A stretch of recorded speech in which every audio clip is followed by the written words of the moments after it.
You're listening to the Murphology Podcast.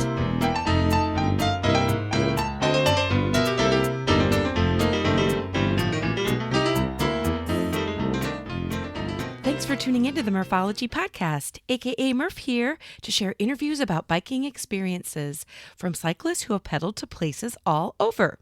Each week, we'll get to know new people and explore new destinations to ride your bike. As you listen to these adventures, you may wonder, why haven't I done that yet? On this episode, I chat with Jonathan Kane from Tree Fund. Tree Fund, which stands for Tree Research and Education Endowment Fund, is a national nonprofit that, among many tree-related things, distributes scholarships to college students who are going into the tree care industry. Their biggest fundraiser is Tour de Trees. Each year, they host this fully supported multi-day bike tour for about 100 riders. This year, in late September, riders will pedal about 425 miles in the southern New England area while attending outreach events along the way. You can be part of Tour de Trees as a rider or donate to the cause. Go to tourdetrees.org. Jonathan is going to give us some great highlights about the bike tour and also all about Tree Fund. Here we go.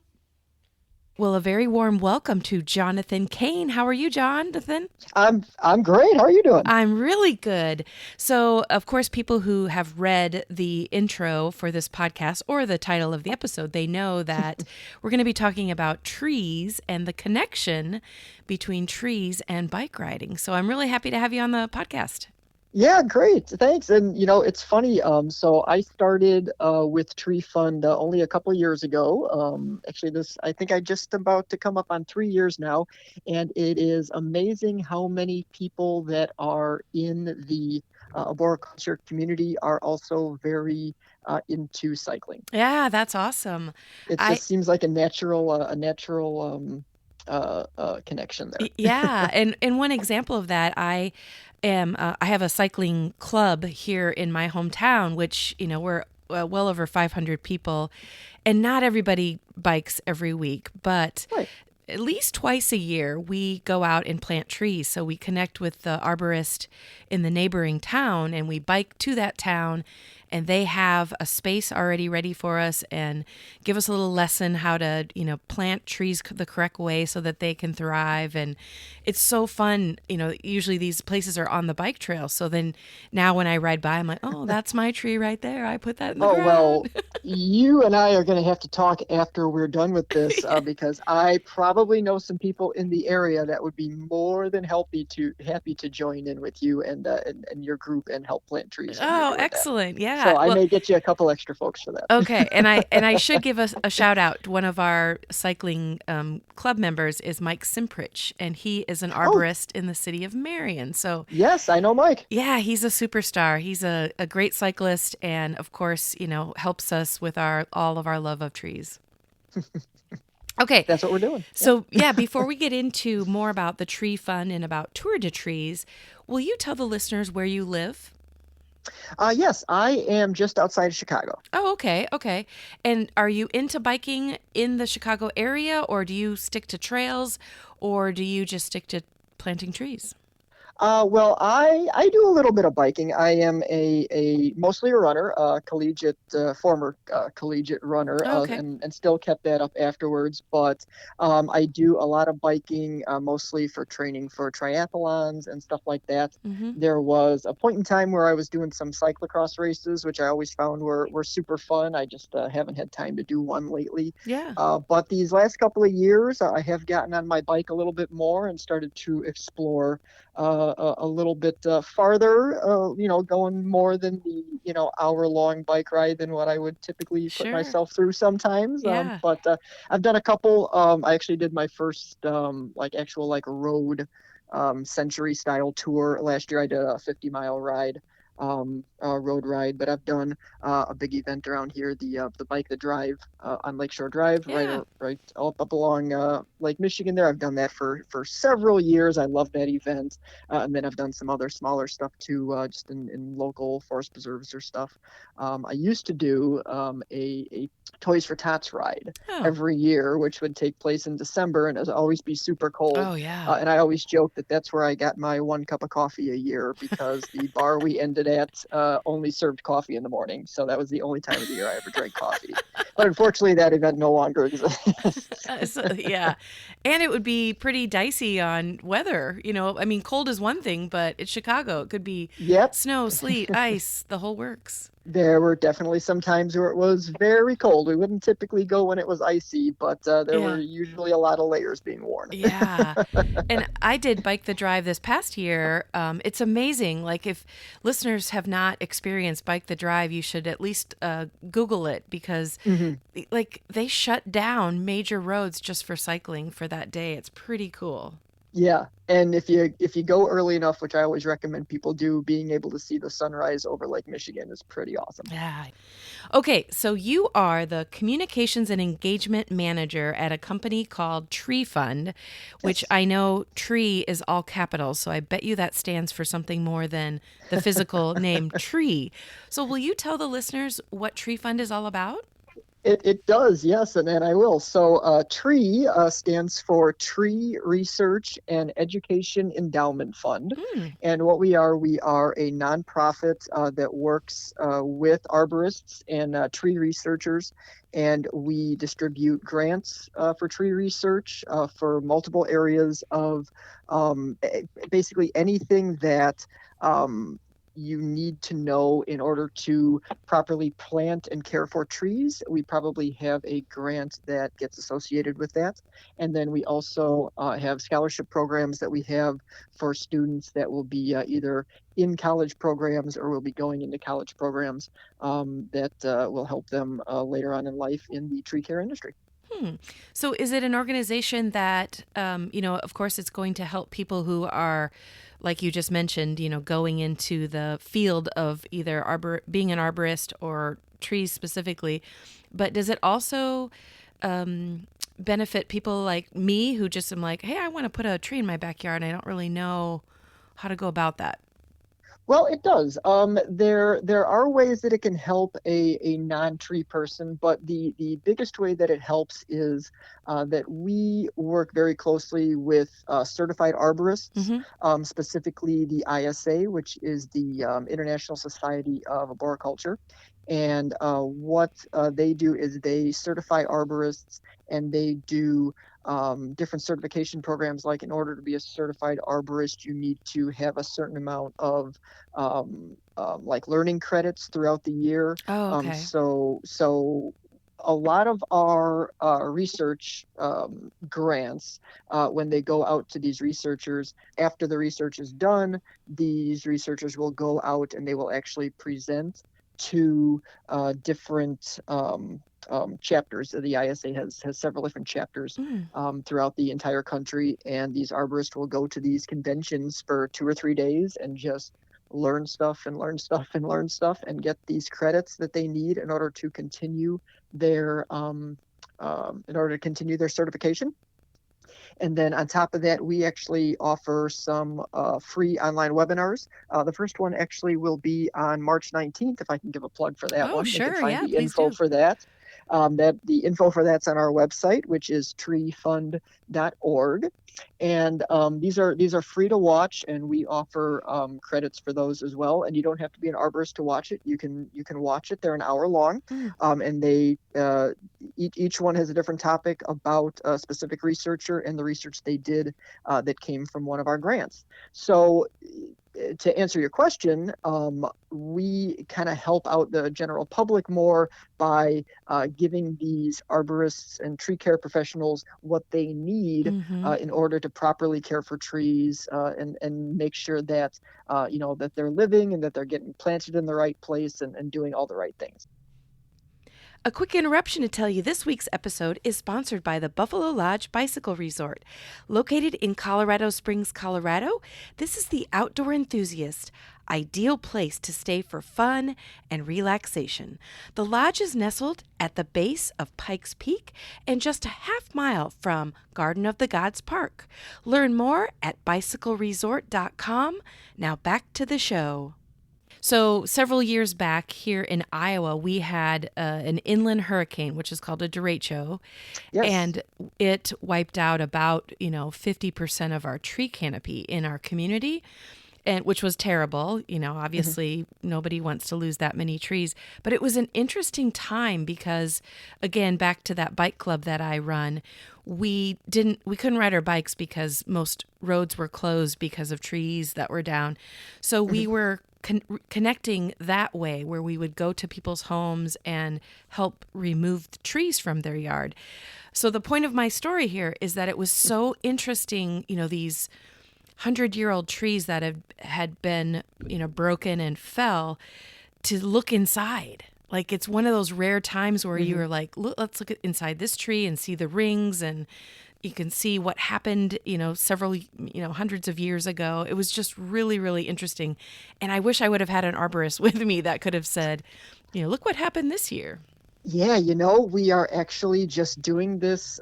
We're doing this podcast just a couple of years too late because actually, the Tour de Trees, the ride that we'll be talking about in just a minute, actually came through Iowa in 2022, Ah, and we learned all about the derecho and all about all the different things that a lot of the different communities are doing to help replace some of the trees that were yeah. lost. And all that, because obviously at that time, a lot of the different communities that we were going through were working with, arborists and their city departments about, what needs to be done, what needs to be put where, how this Yeah. can be replaced, what needs to be taken down because it's possibly failing. And so Mm-hmm. we were able to learn a lot about that. So, that was a great learning experience for us. Like I said, or I don't think I've mentioned it yet, actually. So the Tour de Trees is an outreach event that we do so we can educate the public about, proper tree care. But at the same time, we like to learn what different things are going on in these areas that we Mm-hmm. go to as far as what they need to do to properly care for their trees. Okay, well, that's a good segue into Tour de Trees. So, you can go to, like Jonathan mentioned, treefund.org to see more information about the organization. But one of your main events, or maybe I'll let you speak for it, is one of your main events, Tour de Trees. Yes, actually, it is our main event. It is our biggest fundraising and outreach event for the year, and it is a bike ride that has been going on since 1992. I know I'm Wow. I know I'm going to forget that, but I believe it's 1992. So it's been going on for a long time. The event actually predates Tree Fund itself. Oh, And it's a great group of riders that go from location to location to location every year, learning about trees and riding their bikes and enjoying enjoying everything that the country has to offer. mm-hmm. And is this a bicycle tour or a race? It is a bicycle tour. Mm-hmm. It is not a race. It is not timed or anything like that. The last bunch of years, it's been 5 days. Every once in a while, it'll go up to six. In the early days, sometimes they would do a week or more. Okay. But now it's pretty much 5 days every year, and then it is typically either a point to point or a loop. Starting and ending in the same city, but we go from city to city to city. Um, and then we'll have stops along the way, but we take care of all the different hotel accommodations. Mm-hmm. We take care of getting everyone's bag from one place to the other. We have the SAG support. We provide all the meals. So we are kind of a full service tour for cyclists, and we typically have just under 100 riders each year. This year we are hoping to get up to 100 riders, Mm-hmm. because it's actually the 100-year celebration of the ISA. So Oh, we're trying nice. to tie that in with everything that they're doing as well. So we're hoping to get that 100 riders. Cool. Okay, so it's called Tour de Trees. Mhm. And will you tell us the dates for this year, 2024? And then also, have you determined where it's going to be going? Yes. So for this year, it is September 22nd through 28th. And how we do that is the first day, September 22nd, is our check-in day. So we'll have a couple hours where all of our riders can check in, pick up their materials, all their goodies and everything, and then that evening we'll have dinner and an orientation for everything. And then this year we do actually have some additional events that we're doing, which I'll get to in a little bit. Hmm. And then we will have 5 days of riding. And that'll be Monday, Tuesday, Wednesday, Thursday, Friday. And then Saturday is our departure day, where we'll have breakfast in the morning together, and then we'll either all take off. We'll either drive everybody back to where they need to go to, or if they Hmm. need to get on a plane, they can either use the hotel shuttle or whatever. It's our departure day. Hmm. And So it's 7 days altogether, and then 5 days of riding. do all the cyclists are they typically arborists, or do they have to be?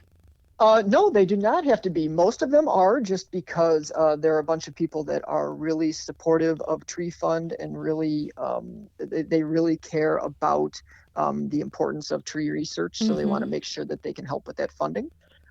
So most of them are, but that doesn't mean that you have to be. We have several that they've come every single year, and they will admit that they are not, or well, maybe I should say at the beginning, they were not necessarily a tree person. They were more of a cyclist, but they eventually became tree people and learned to appreciate trees even more than what they had originally. Yeah, that's awesome. And tell us the location of the event this year. So we are in southern New England this year. Mm. So we will be starting in Stamford, Connecticut. Stamford, Connecticut, the reason why we're starting there is it is home of the Bartlett Arboretum. And the Bartlett Arboretum is the location where the ISA got started 100 years ago. So we are doing a kickoff celebration to celebrate 100 years of the ISA, and that's Mm. why we're starting in that location. And from there, we will be heading east through Connecticut, through Rhode Island, through Massachusetts, and then we'll be doing a loop around Martha's Vineyard, which will be super pretty. We're actually working out the ferry details for that right now. Mm. So we'll ferry all the riders across, do a loop around the island, and then ferry everybody back that evening. And then we will do our final leg from Falmouth, Massachusetts to Providence, and that'll be our longest. That'll actually be our longest day. It'll be 100+ miles for Oh, that last wow. day. Okay. And it we don't have to go through every single day, but what's a typical day like? Are you showing cyclists, are you going to tree focused places? Are you, just having them Yeah. ride bikes, or give us a little insight into a typical day? Sure. Well, obviously, a lot of that time gets taken up by riding your bike, Yep. Yep. because we'll be covering about 425 miles over those 5 days. So a typical day usually has around 80 miles of riding. What we do, we will set up several stops in between the departure location and the arrival location. Mm-hmm. Some of them will be just general aid stations that we'll have. Obviously, we'll have lunch out there. But in addition to that, we do also schedule several outreach events. And these outreach events can be tree plantings, or they can be meet and greets with local groups, or Mm. local arborist groups, or local cycling groups, even. We have, we'll work closely with them, or local volunteer groups, or anything where that we could set up that we can either learn about what is going on in the area, or that we can teach people about proper tree care, and the reason why we're out there and doing what we're doing.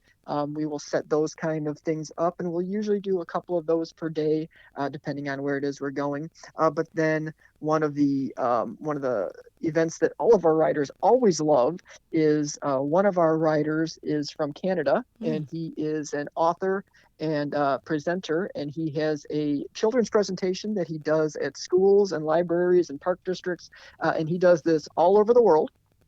And his alter ego is Professor Elwood Pricklethorne. And you can actually look up his website and his book. That's at pricklethorne.com. And you can see, I think almost all of the photo he has on there are actually from Tour de Trees events from the Oh, past. nice. Yeah. But he does this wonderful children's presentation that all of our riders try to catch at least one of them as they're out there riding. But it's a great thing. He really gets engaged with the kids and teaches them all about why trees are important and why they should care about trees as they get older, and what they can do to do that. This event sounds amazing. Your riders are getting significant miles in each day, but then also experiencing so much. And I'm assuming the route is just beautiful based on the states that you mentioned. Yes, I actually have never personally been to New England, so this will be my first time. But we work very closely with a lot of our local riders. Whenever we go to these places, we tend to have a committee of local riders that we know that help us out with that. And then we try to engage with some of the local groups as well if we need to, just to figure out where some of the best actual routes are. So Hmm. between our riders that know the area and some of the local connections that we have, we try to put together a beautiful route. And this year should be much less hilly than what we did last year when we went over the Sierra Nevada mountain range, which was rather tough. But we have to throw that tough one in every couple of years. So That's right. Yeah. And so that probably answers my next question, but is the route is different every year, right? yes, so we go to a different location every year, and actually we don't really double up. There are very few locations that we've been to that we've actually been to in the past. So Oh, okay. we'll be in New England this year. It won't be our first New England tour, but we'll be going to some areas that we have not been to before. We've never been to Martha's Vineyard before, so that'll be new to us. Oh, yeah. And then in 2025, if anybody wants to plan ahead, we know that we'll be going to Michigan, Hmm. but we don't know exactly where we're going, but it'll probably be like west side of the state. But that's Hmm. what we're working on for 2025. Wow. Okay, so cyclists can, enjoy beautiful miles and lots of focus on trees and all that good stuff. But the bottom line is this event is a fundraiser. So will you Mhm. give some highlights of the expectations of riders so that, this is effective for both of them and people at Tree Fund? Yes, absolutely. So I'll start with the purpose of the ride itself. So the funds for this that get raised by the riders, and then anything that we get from partners as well, goes directly towards Tree Fund, and it Hmm. helps us to distribute these grants. Sometimes grants are not necessarily fully funded, and they need to have additional money put into them to help us actually distribute things. The purpose of the ride and the reason that we're raising these funds is that we can um, use those funds to actually go towards research and education.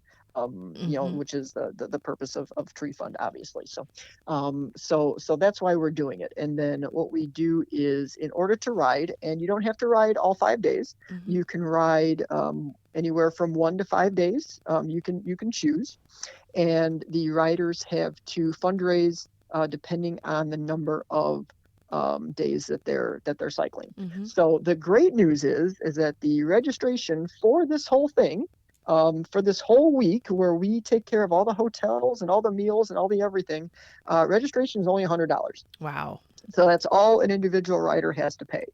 The fundraising, on top of that, we provide all of the riders with a fundraising page where they can, ask, friends, family, corporations, whoever, to make donations. If you are doing all 5 days of the ride, your minimum fundraising requirement is $3,700, Hmm. and then it gets less from there if you do 4 days, 3 days, 2 days. So that is the commitment for that. But with that, I'll plug all of our goodies because I know Okay. people Yeah, good. love getting all of these goodies. So in addition to hotels and meals, stuff like that, we also give all of our riders two jersey credits. If they're doing anywhere from 3 to 5 days, they get two jersey credits, which can be used towards any of our custom cycling apparel for that year. So we have jerseys, we have jackets, we have shorts and, and, Hmm. and other accessories, which has that year's logo. on it.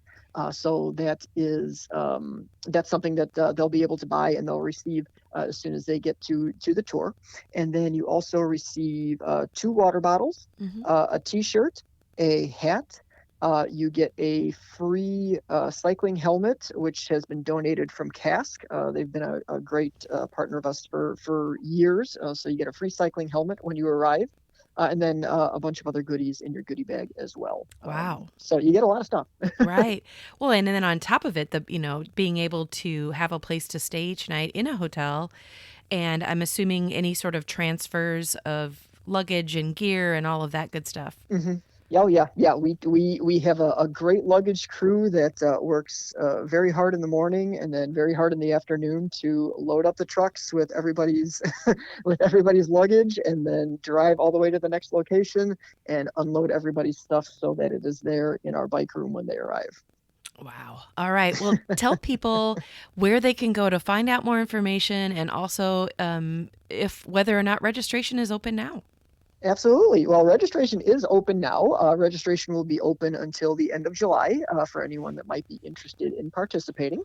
And then they can find all of the info on Tree Fund or the Tour de Trees. They can find that at treefund.org.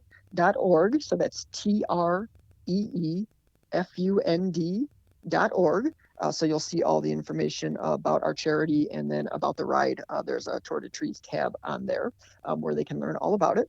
If anybody would like to make a donation to either a rider or to a chapter, and the chapters are all pretty much done by state. So I think there's 30 something chapters Hmm. that ISA has, and almost every state has their own, or a couple of them combined. Like New England has their own chapter in the Rocky Mountains. There's a couple of states for that. But if anyone would like to make a donation to a team, that will go towards any of the riders that are on that team and helps out with their fundraising.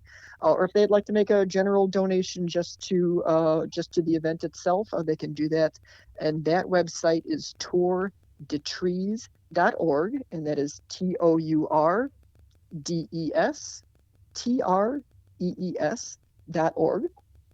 We do have a fundraising goal this year of $410,000. So that is what we are aiming to get by the end of this campaign. Hmm. And then if the last question was, no, you know what? The one thing that I did want to point out, which you didn't ask, is if anybody would like to support Tree Fund, but they can't necessarily make it out to New England or Hmm. anything like that, Yeah. we do actually have a virtual event that we do in addition to the in-person tour. So we have a virtual Tour de Trees, and the information is on the website for that. And there's no commitment. It's a $50 registration. You can do your miles and your fundraising on your own time. It just has to be done by the end of August. And if you do 425 miles either on your bike or by walking or by running or by swimming, you can record all of your miles on your fundraising page. And if you hit that goal, and then you also hit a couple of fundraising tiers that we have, there's a $425 fundraising tier. And if you are able to raise that amount, you get a custom short sleeve T-shirt from Volair. And then if you hit the $1,000 mark, you get a free choice of either a cycling jersey or a tech hoodie that you can get also from Volair. So there's something for everybody. And will you give us just a little overview of a fundraising page? So let's just say someone listening's like, I want to do this bike ride. I'll pay the $100. What sort of help does Tree Fund provide to riders to help them get to their fundraising goals? Sure. So all of the different pages for fundraising are on that site at tourdetrees.org, and everybody will get their own individual page. And the nice thing is that if somebody doesn't want to put any work into putting together a fundraising page, they just want to have the link that they can send to their friends. Mm-hmm. There is a generic logo that is there for the picture. There is some generic text that is there for the text, and they all get their own personal website, and they don't need to do anything else as far as putting in additional information. Nice. If they would like to do more than that, throw in information about why they chose to ride, why they think trees are important, why they think tree care is important. They can throw their photo in there.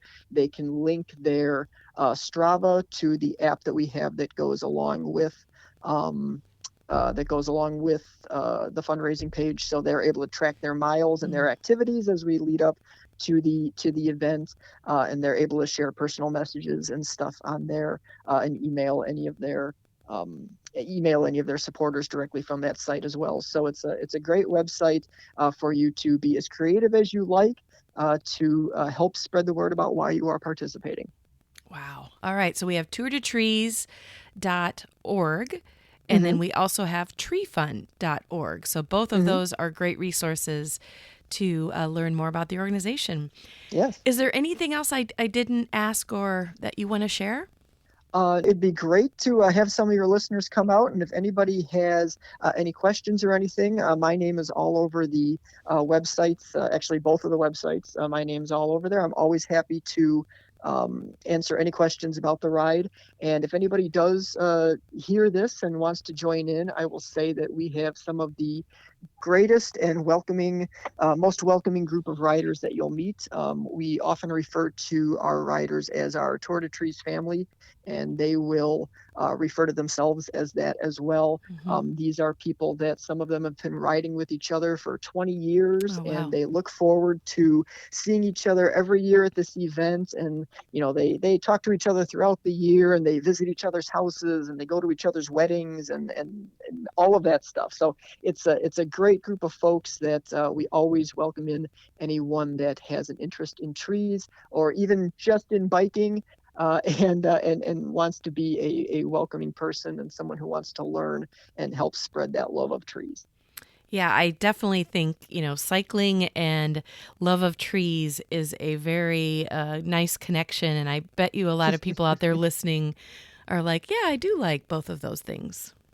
You definitely, as you're cycling through some of these areas and you're starting to see, when you get the, idea of, I'm out here because of trees, you seem to have a lot more appreciation for, looking up as you're going by some of these trees along the route, and appreciating why they're there and what it took for them to be there. Yeah. And in some cases, how long they've been there, just because you think about it. And, some of these trees will go by, have been there for 50 years, 70 years, and you can tell that that tree has seen a lot and will continue to see a lot. Yeah.